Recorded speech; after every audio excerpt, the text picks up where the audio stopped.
Tout est politique, bonjour et bienvenue à tous sur i24 News. L'actualité cette semaine, c'est la grande claque des départementales.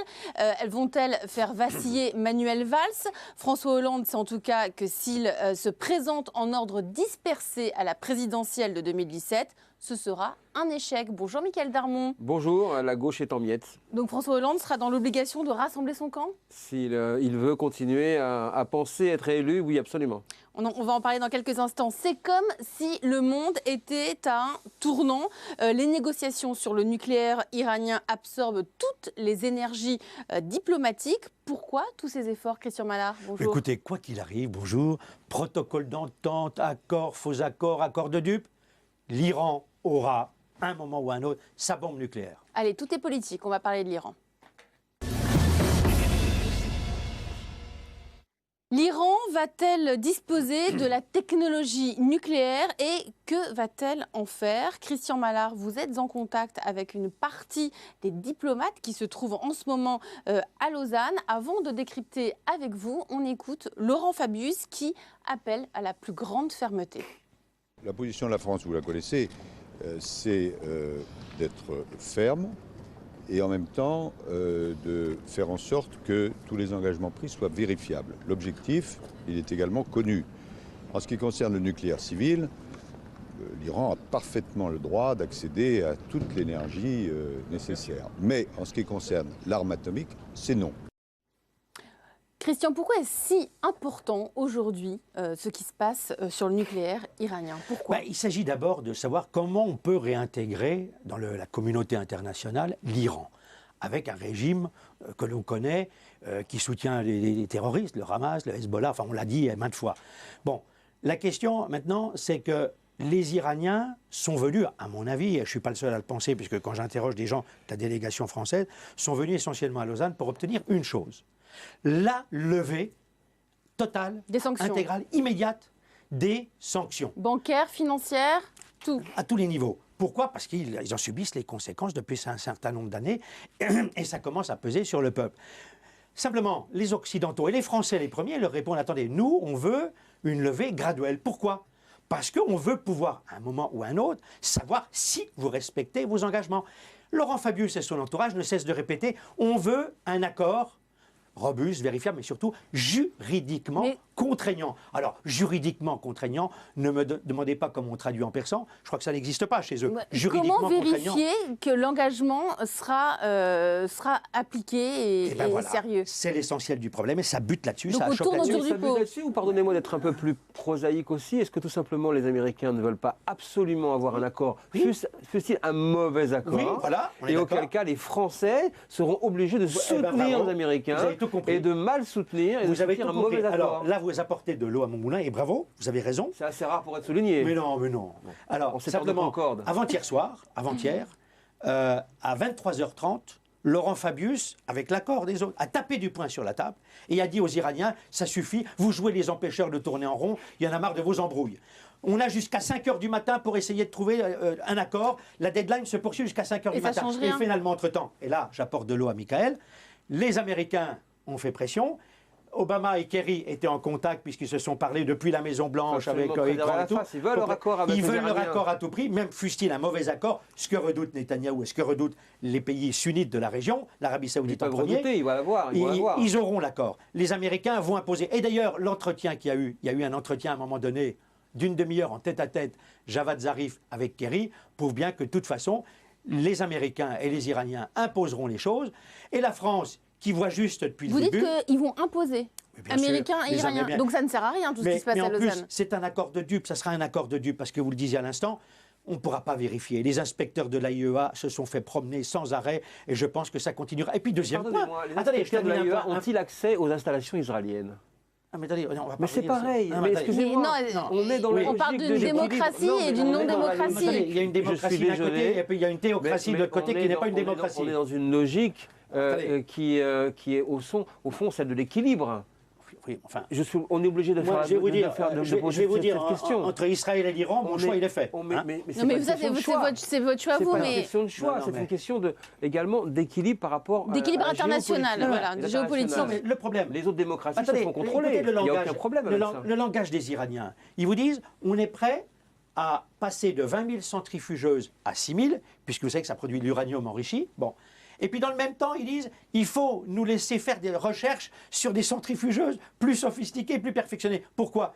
Toujours dans le but d'obtenir... Donc double langage du côté des Iraniens, c'est ça que vous nous dites? dites? Double langage, triple, quadruple, souvent, je l'ai combien de fois dit sur cette antenne.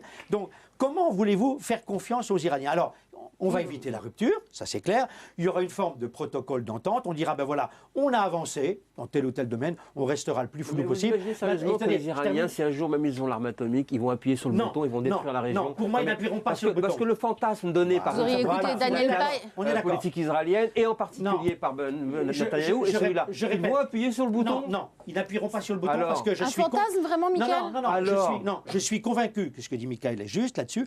Les Iraniens veulent... Si on disait un peu vraiment les choses aux gens, le seul point, pourquoi ils veulent l'arme nucléaire?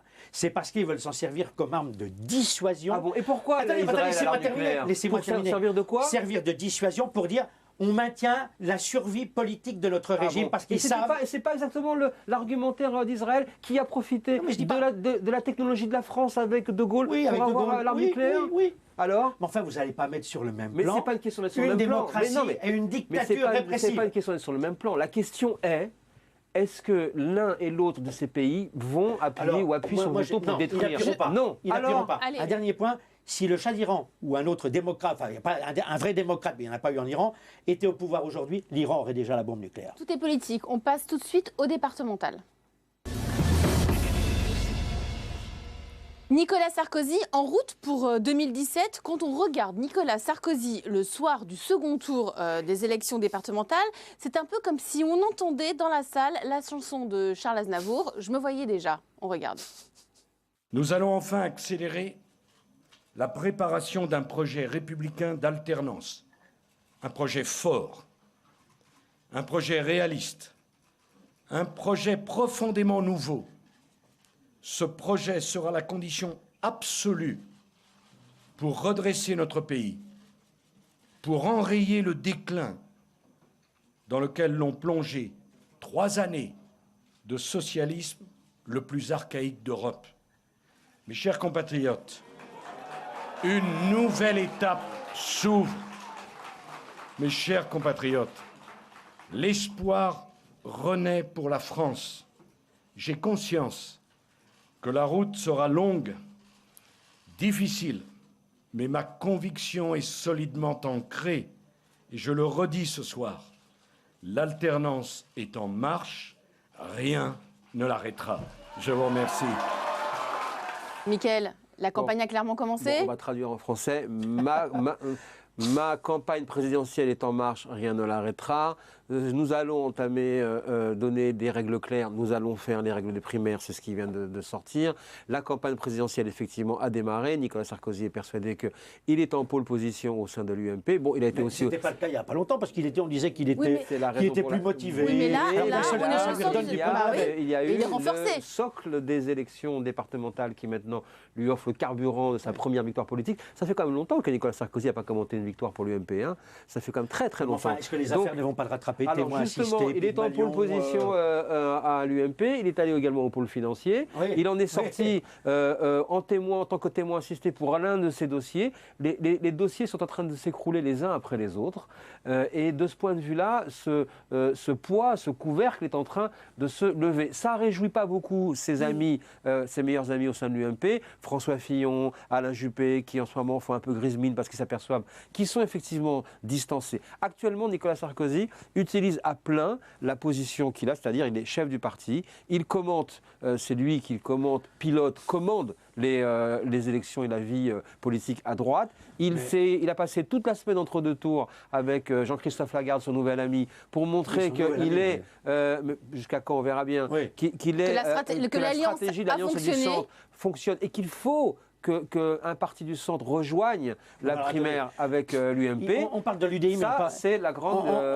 nouveauté qui démarre. On parle de l'UDI, et j'ai entendu Sarkozy citer le MoDem à un moment donné. Mais enfin, est-ce que le MoDem est crédible avec le grand écart permanent de M. Bayrou? Bon, pardonnez-moi. Là aussi, on va faire prosaïque, comme tout à l'heure.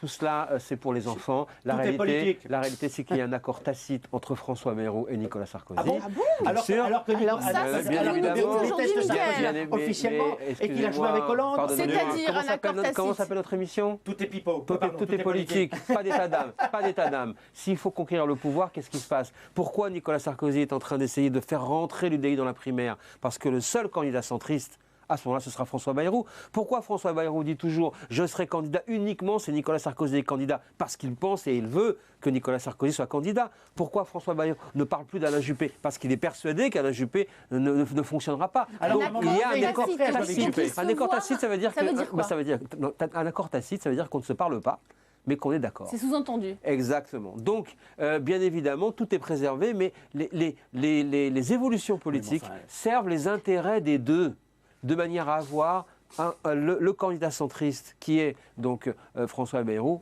Sauf que, attention, comme on dit parfois, tous les programmes sont faits pour être bouleversés. Et il ne faut pas croire que tout va se passer comme du papier à musique. Alors pendant ce temps, il y a le feu au Parti Socialiste. On écoute Manuel Valls le soir du second tour. Mon gouvernement redoublera d'énergie, avec toujours comme priorité l'emploi, l'emploi, l'emploi. Dans les prochains jours, seront décidées de nouvelles mesures en faveur de l'investissement privé et de l'investissement public. La République, c'est agir pour tout le monde, c'est garantir une même protection à chacun, c'est avancer ensemble.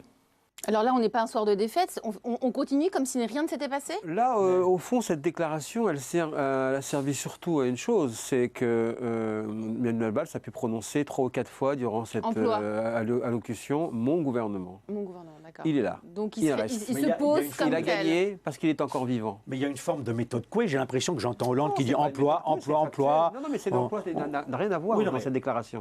Ça n'a rien à voir. Il continue, il est sur son couloir. Le seul message d'Emmanuel Valls au deuxième tour de l'élection qui prend la parole pour dire « mon gouvernement continuera », traduire « je ne suis pas Jean-Marc Ayrault ». Moi, j'enjambe l'élection et je vais continuer à vivre après cette élection. Donc, de son point de vue, il a gagné. Par Hollande qui avait dit qu'il ne changerait rien. Il est conforté, affaibli.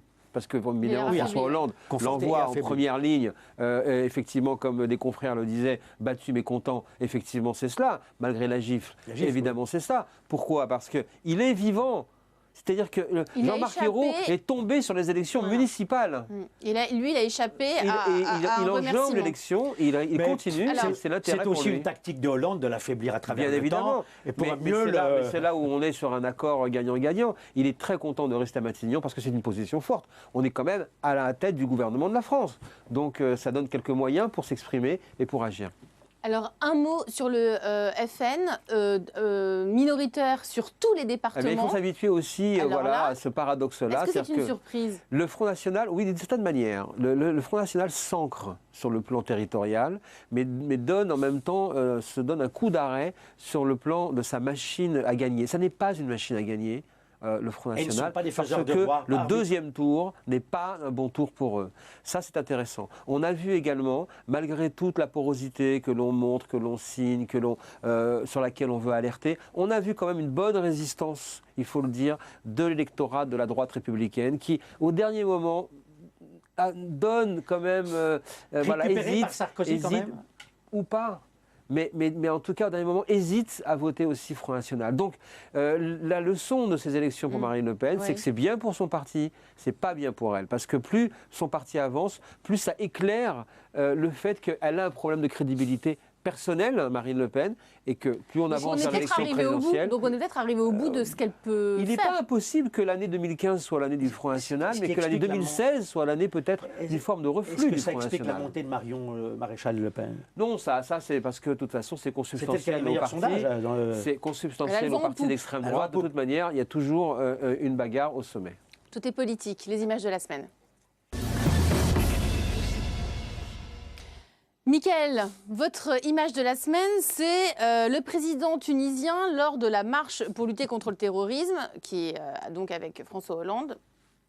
Il fait et qui tout d'un coup veut honorer, féliciter, louer le président français qui est arrivé, qui s'appelle François de son prénom. La suite.